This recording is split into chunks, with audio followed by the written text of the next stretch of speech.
club had decided to charter a plane for the European quarter-final after serious delays returning home from a preliminary round tie in Brussels in September. And now they were ready to tackle the European Cup. Wednesday, February the 5th. Manchester United have flown to the Yugoslav capital to play their return match with Red Star Belgrade, the champions of Yugoslavia.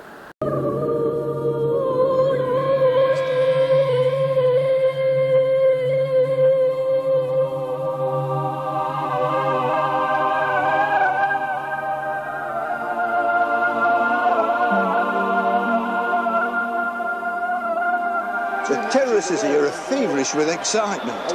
United only have to draw to make sure of a place in the European Cup semi-final, the round in which they were beaten last year. The Belgrade Stadium is packed to capacity, everyone eager to see the young men whose fame has rung round Europe. The question on everybody's lips today is, can British guts and determination overcome the undoubted artistry of the Yugoslav? Well, the game is only 2 minutes old when United take the lead through Dennis Violet. Having won in Manchester, United only needed to draw the game to progress into the next round of the competition. The second and the third both came from 20-year-old Bobby Charlton. But in the very next United attack, only a minute later, Charlton is there again, and United lead 3-0.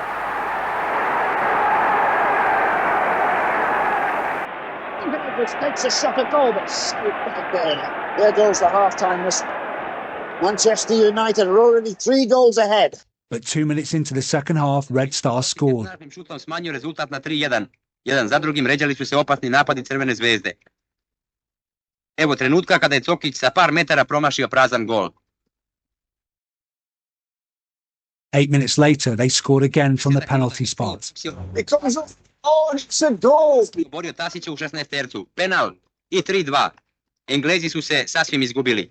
I tada je došao trenutak najveće šanse. The Yugoslavs now laid siege to the new United keeper, Harry Gregg's goal.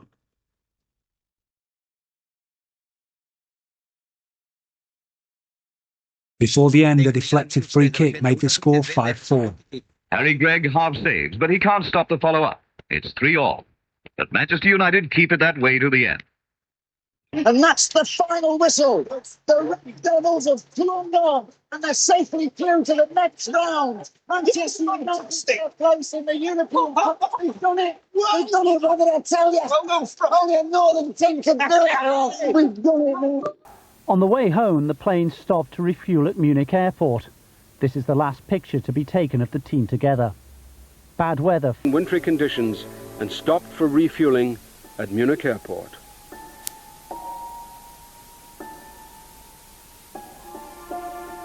Conditions were icy, and on its third and final takeoff attempt, disaster.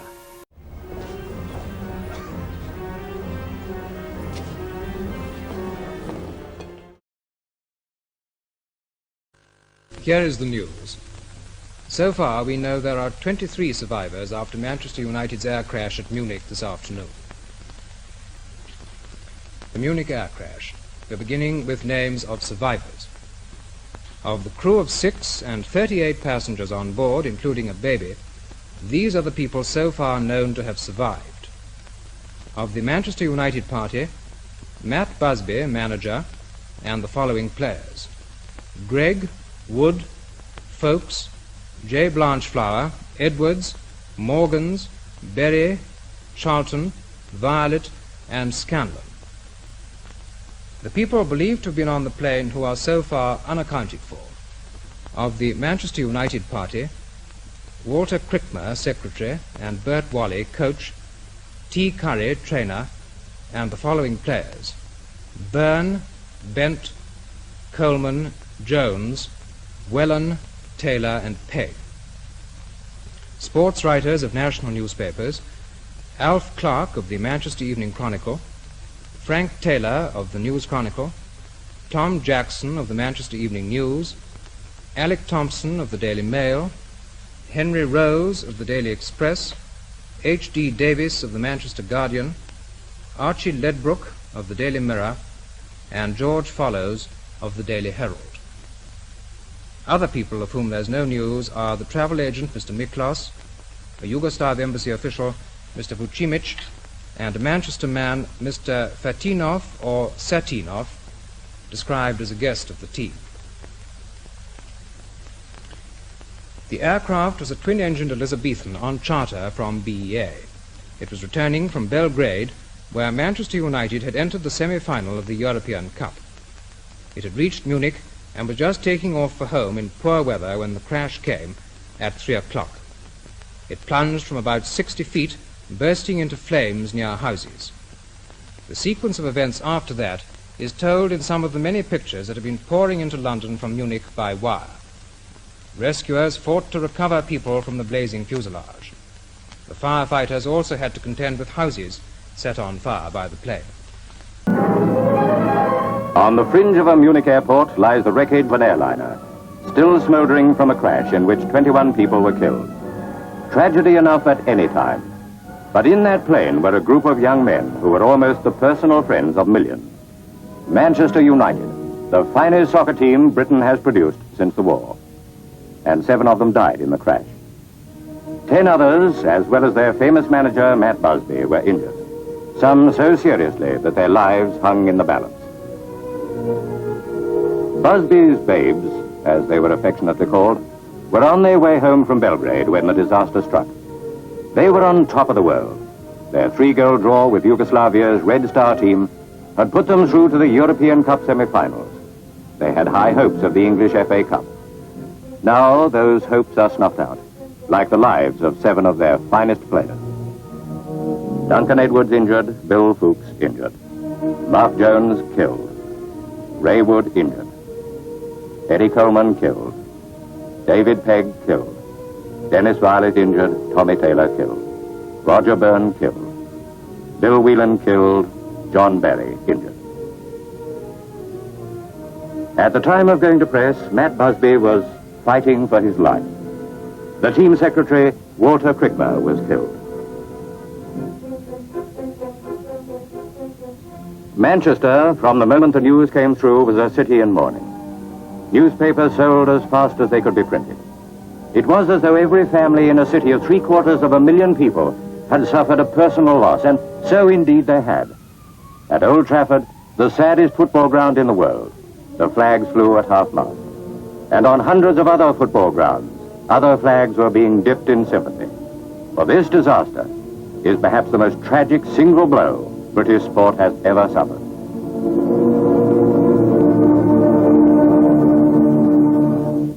The shock, the grief, the hopeful vigils continued long after the crash that had instantly claimed the lives of 21 passengers.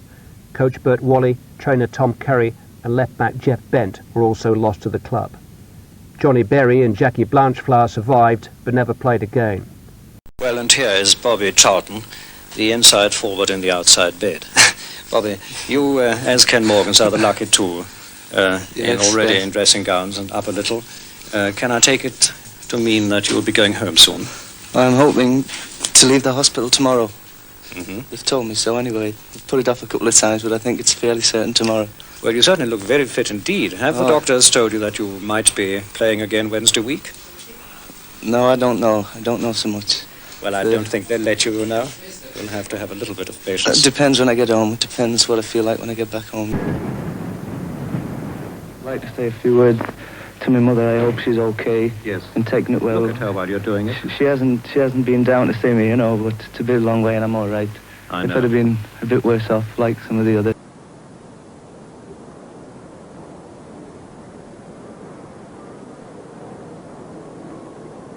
And there wasn't a sound, you know.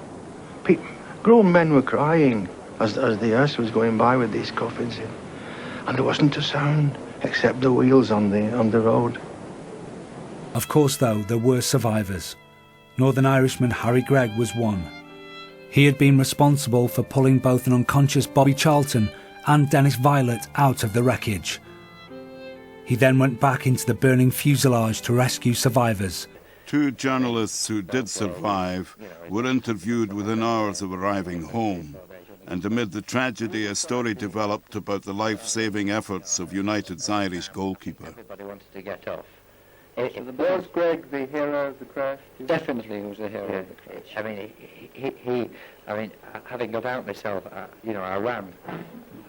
Apparently you should do that, I don't know, but I ran. And I could hear him shouting, and I turned round and he had his arms out, you know, as if he was in goal. What was he saying? He was shouting, "Come on, lads, you know, let's get into it," you know. Well, I was lucky I got out because the safety belt was broke, and I got down on my hands and knees. Just as I got to the outside of the plane, I seen a few of the boys hanging about Peter here, and I called him to come back. I heard the kiddie crying, and it brought me to senses. I lifted the kiddie out and handed it to Peter. He took it away. Well, I went round to the back of the plane, and the first person I saw was Billy Folks, Mr. Folks here. Now, right back Billy Folks. Yeah, when I got out of the plane, the hoses, the firemen had arrived, so I must have had a blackout. And the first person I saw when I got out was, who looked alive, was Mr. Busby. The others, everybody else, were unconscious.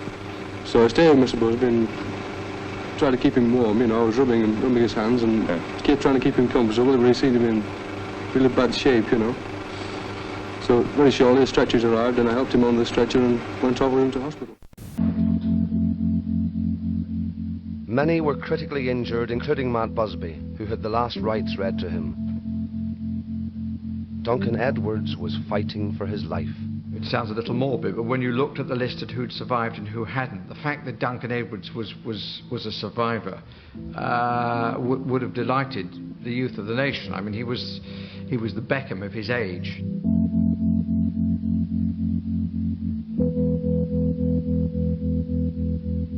When I was leaving, I went up to see him, and he really dressed me down for where had I been.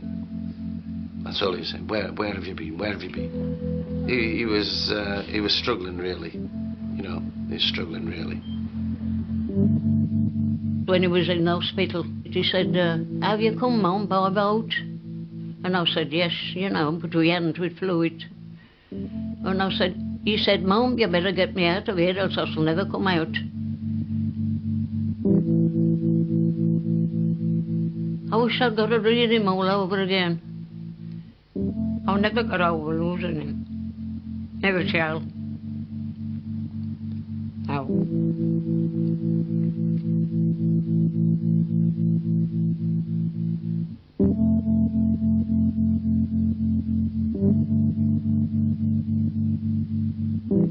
The wick of the candle had suddenly gone, and only darkness was left.